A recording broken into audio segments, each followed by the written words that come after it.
Welcome to chemistry class.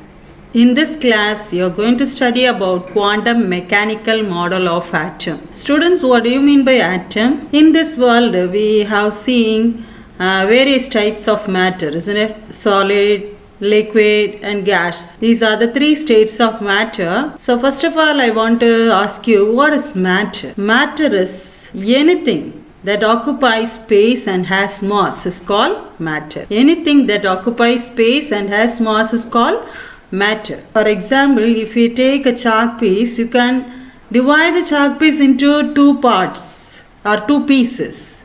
You can divide the chalk piece into two pieces. Then you can divide it into, or you can break it into 4 parts, 8 parts. Finally, you will be getting a minute particle. But can you visualize the atom which is found in this chalk piece? No. So, such a microscopic particle is atom. This atom can be seen with the help of microscope. In this video, you will be seeing about the history of atom, how the scientists made various atoms to find the atom. In the year 460 BC, Democritus, he found out all the matter in this world is made up of atom. Matter is composed of atoms that cannot be further divided into subatomic particles. Sir John Dalton proposed atomic theory of matter in the year 1808. Can anyone recall the atomic theory of Sir John Dalton? An atom is the smallest indivisible particle. So, Dalton's atomic theory states that an atom is the smallest indivisible particle. But nowadays, this is not so. Nowadays, we are getting electricity with the help of atoms only. When the heavy atoms like uranium, thorium and all bombarded with the fast moving particles like alpha particles or beta particles, gamma particles, what happens? The atom is divided into fragments. From that incident, large amount of energy is released to its environment.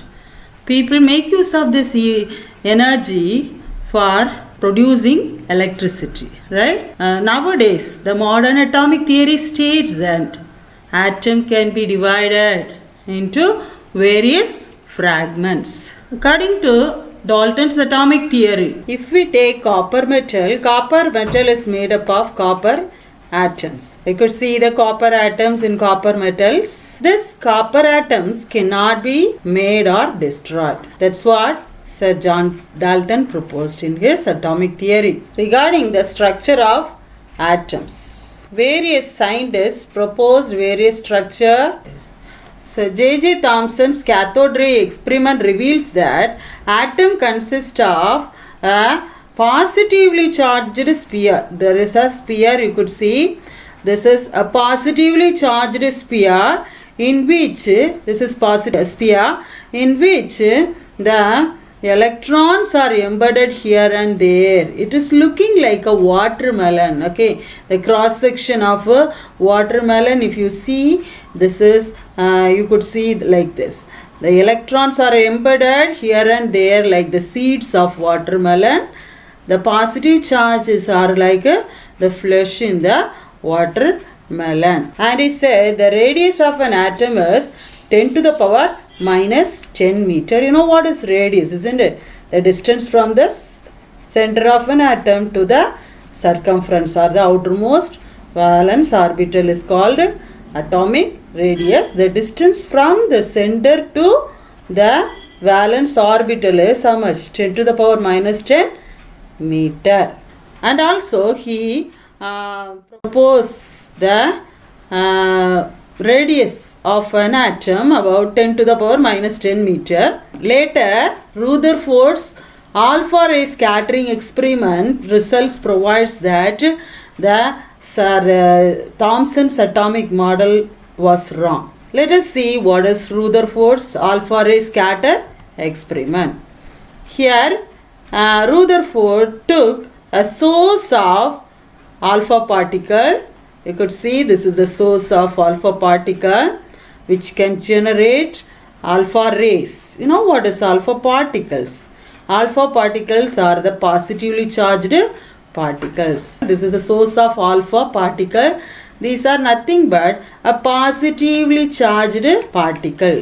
What is the charge of alpha particle? Positively charged. Now, a gold foil is placed by facing the source of alpha particle. Around this gold foil, there is a screen which is coated by zinc sulfide. A source of alpha particle, then a gold foil facing towards the alpha particle source, and a screen which is coated by zinc sulfide. A ray of alpha particle is allowed to strike on this gold foil, and he could see some of the rays are deflected for about particular angle and produces scintillation. What is scintillation?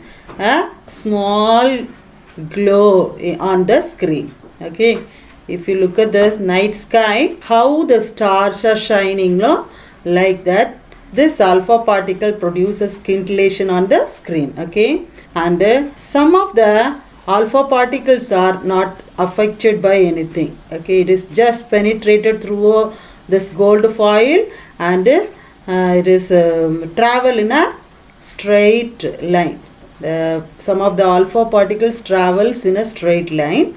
Some of the alpha particles are returns. See, you could see the alpha particle is returned. So from this he made his observation. See, almost all the particles are penetrated throughout the atom. This shows that there is a large amount of empty space. This shows that there is a large amount of empty space.